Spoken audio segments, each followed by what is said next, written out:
आजिज़ी का मतलब ये होता है कि आप अल्लाह के किसी बंदे को हकीर ना समझें, छोटा ना समझें, जलील ना समझें। एक होती है एहसासे कमतरी के समझना कि मैं माली तौर पे मेरे पल्ले कोई शय नहीं है। ये ना समझ ले बंदा कि मेरे अंदर सलाहियत ज्यादा है, ये कमी है, ये छोटा है, ये निकम्मा है, ये बिल्कुल गुनाहगार है, ये तकब्बुर है। आजिज़ी से रहें, अल्लाह के हर बंदे को अपने से अफजल समझें।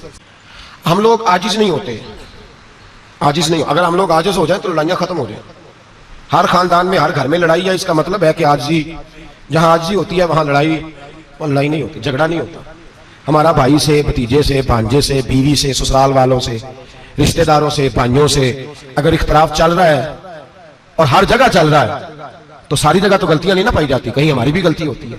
तो ये जो इख्तलाफ चल रहे हैं और सुलह नहीं हो रही, इसकी वजह यह है कि हमारे अंदर आजिज़ी इनकिसारी हो, तो फिर तो झगड़ा ही कोई नहीं। मेरे नबी पाक अलैहिस्सलाम की जिंदगी में आजिज़ी है, इनकिसारी है, इसलिए हुजूर ने कभी लंबी चौड़ी बातें नहीं सुनाई।